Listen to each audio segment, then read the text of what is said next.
Hello, friends. We're taking a look at Sundial SNDL. This episode goes out for everybody, but of course, with special shout out to Nick. I was asked to take a look at this by Kim in the Discord earlier on. Not for me though, but for my 13-year-old son. And how could I refuse? Well, Nick, I hope you do very, very well with your trading in the future, skill for life, and all that stuff. Now, I've tried to make it accessible for you and everybody else that will watch along. Some really good lessons to come. What we're going to do in this little section here is we're going to talk about how price action, technical analysis, and how determining these things works with some broad strokes lessons that I think will really set you up well for understanding this yourself when you are managing your own trading in the future. And we're going to do that using Fibonacci's, high-low points in the markets, oscillators, these momentum tools, patterns, moving averages, all that good stuff, all within 10 minutes, and hopefully leave you with a fairly decent understanding of where we're going. At the end, wrapping up by looking for some targets for where the prices could be moving next, using a recent term Fibonacci and some moving averages to try and do that. How about it? Let's see how we get on. I'll run the intro clips and everything. If you hit the like button, that would be massively appreciated. You'll be the first person watching this video and the first person to hit like. It'd be awesome. Thanks so much. This is a bit of fun, a little bit different.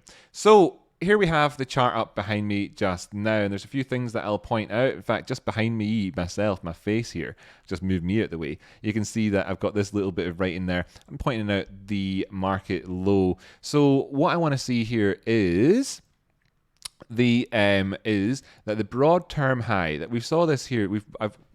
I've marked out some key areas and I'm going to show you them. And this is showing us the overall all-time high. So I'm looking at the chart and thinking, where was the all-time high? What's the most that anybody's ever paid for this? It was back when this thing started and it's up there. There's the all-time high marked in. And it was from that point we started to see things trend down the way. Then we put in a low down here. When that happens in trading and markets, it's called putting in a bottom.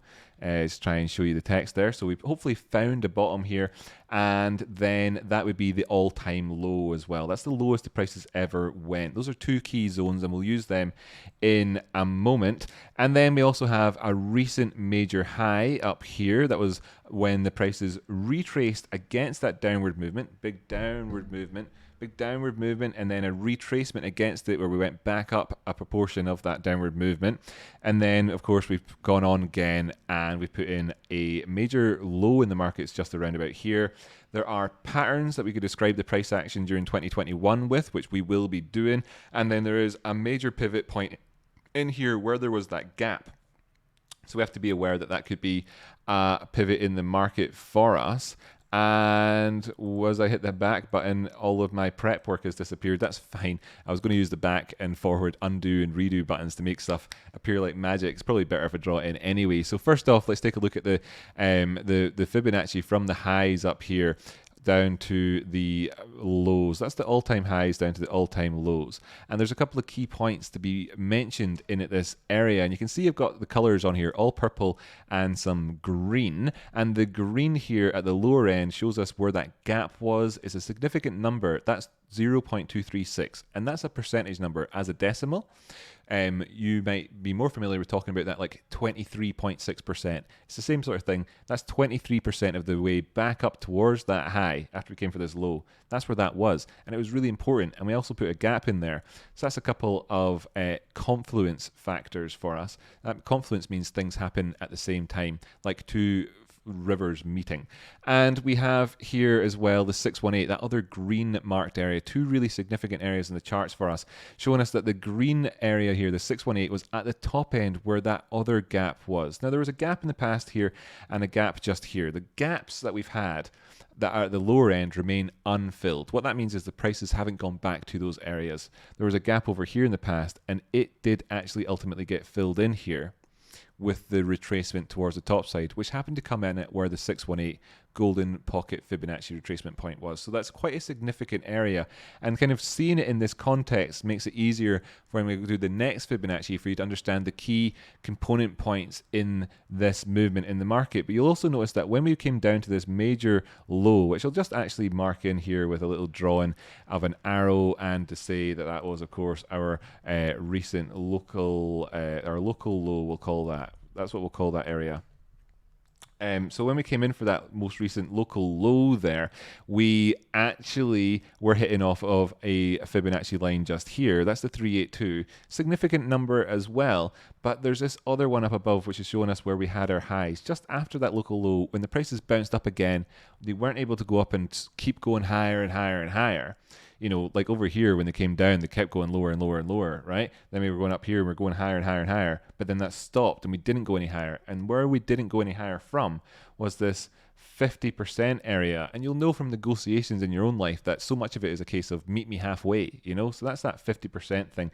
And that's significant. So because it's significant, I'm actually going to mark this in with another color. We'll make that one this kind of, this blue color, shall we? This blue color so we can see where that is. And we'll take this Fibonacci off here and draw in another one so that you can see where these significant points are if we're measuring against the retracement towards the top side. So the reason why we're doing this is it builds up a picture about where we are versus the past, and then the next time we do it, we'll get a better picture of where we might be going next.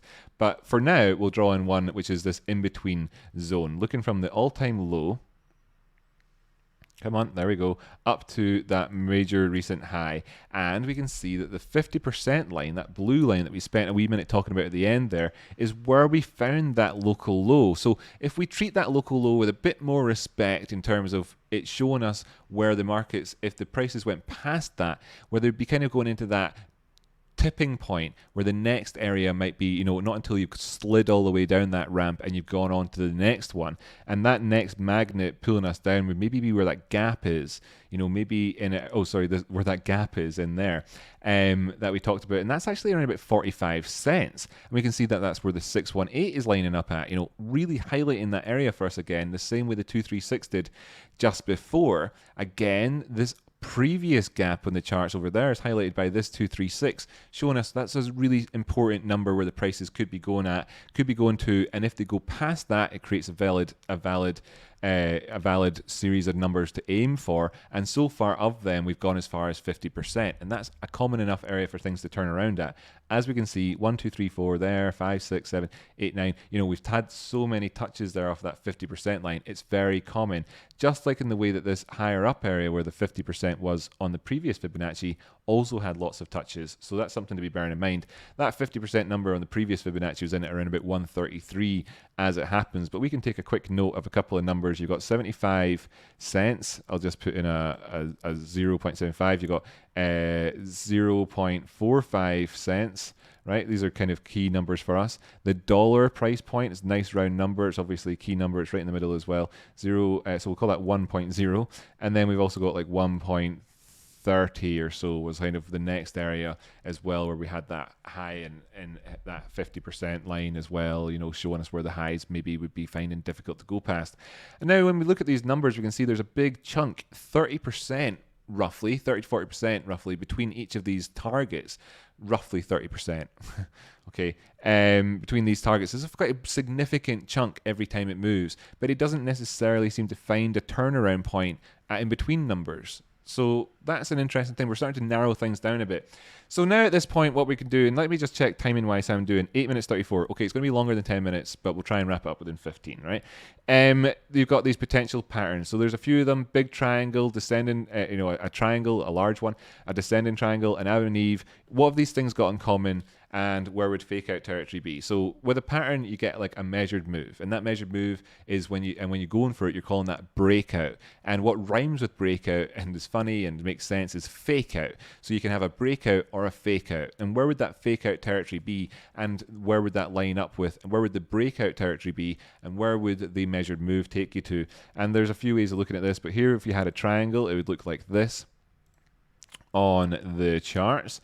And if you were to get a move off the back of that, you could be looking at a range roughly between sort of $3 and 50 cents, pushing up the way that price taking you up perhaps towards the sort of $4 area, breaking out from around here. That would be a target for you, etc., etc. Those are the way that you would look at this. But one of the key things about patterns, whether you're doing it that, you're looking for this measured move or not, is to also bear in mind what it means to go beyond the failure points. And the failure point on this in terms of moving up the way would be breaking towards the downside and going past fake out territory. And fake out territory Breakout territory is where those lines are, the diagonal lines. And fakeout territory on this will be in this area around about here, this zone.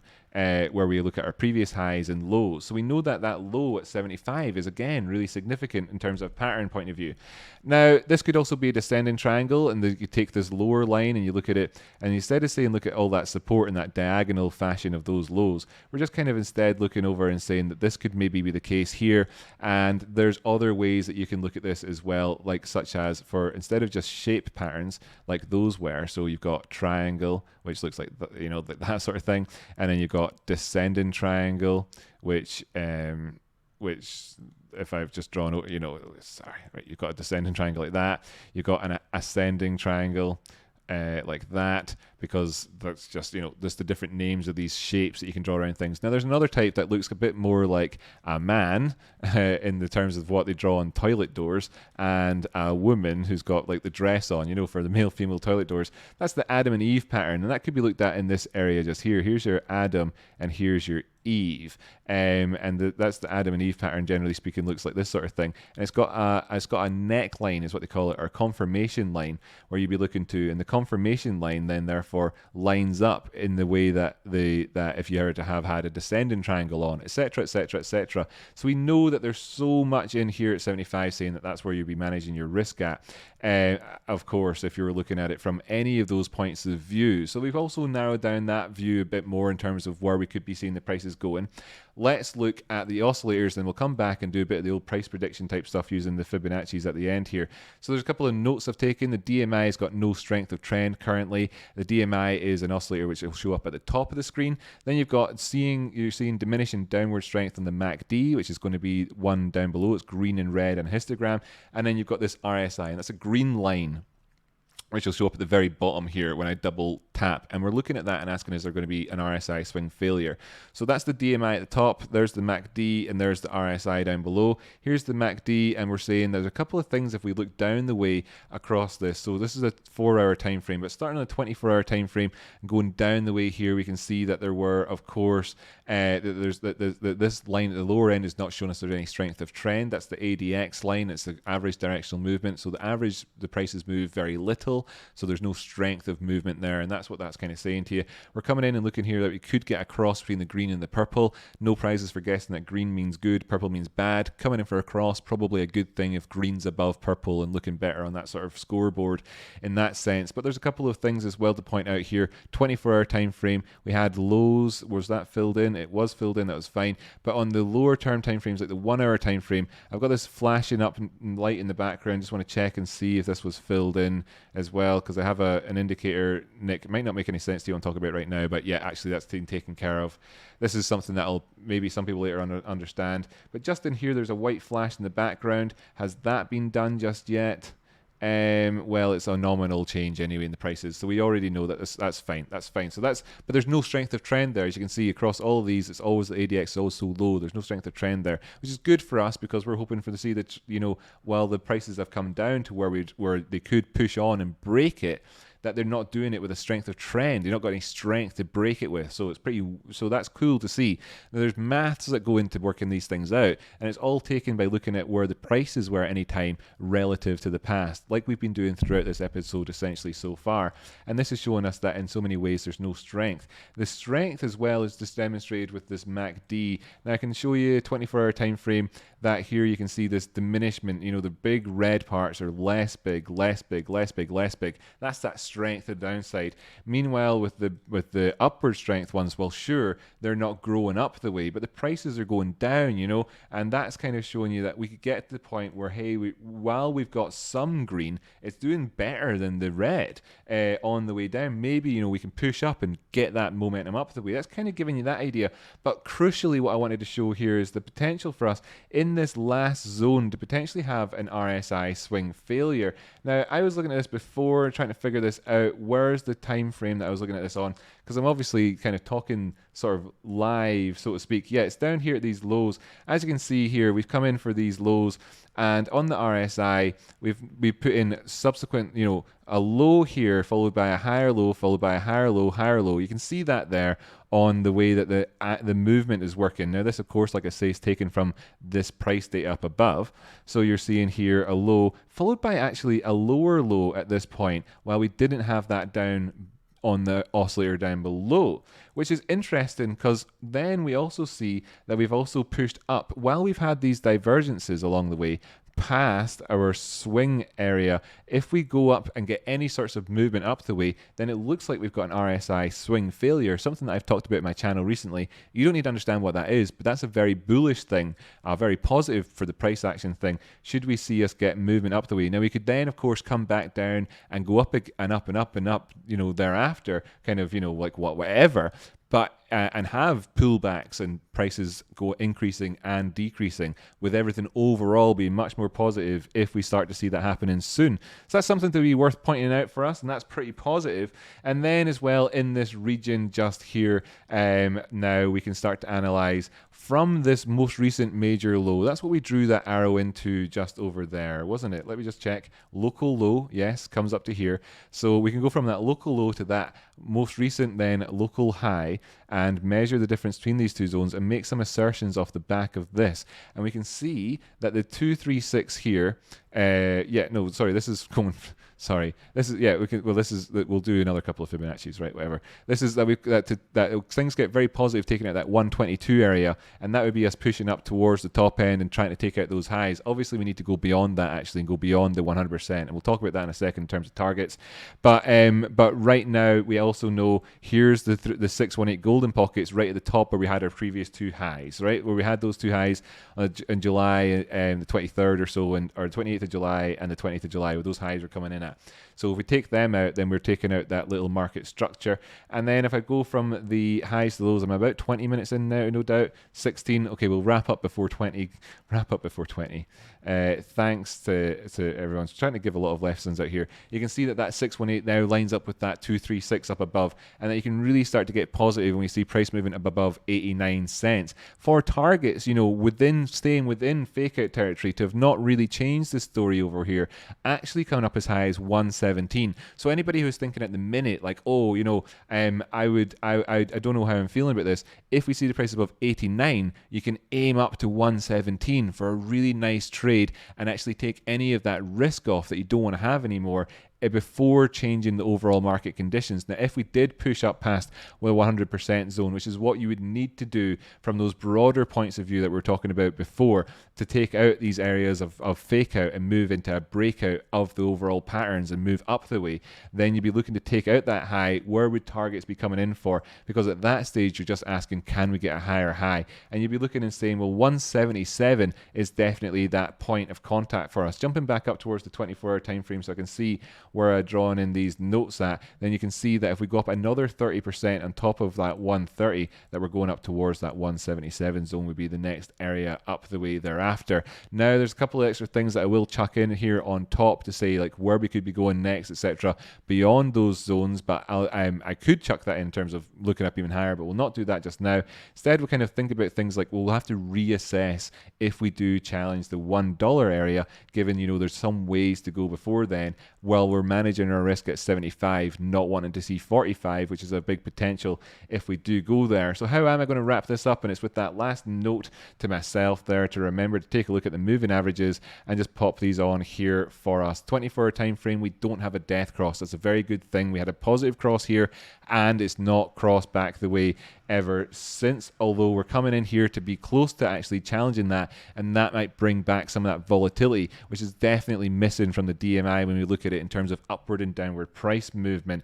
Here with the moving averages, they're just being above our heads as it stands. It's kind of lining up with where we're seeing the current resistance, of course, right here, right now at the 50, and the 200 lining up with that 200 simple period moving average just there as well, giving us those ideas that indeed we are seeing big impactful changes by taking out those higher targets up above that we're talking about. Indeed, on the 1 hour time frame, by taking out both of those, we will have crossed above both the moving averages, which do have a negative crossover here in this 1 hour downward movement, having only really actually got a positive cross there, moved up, negative cross, moved down, and not taking out our previous lows. So we're still looking at this and saying we're actually starting to undo that effect right now, and put us up for a position where we're able to be fairly bullish about it in the here's and now's about things.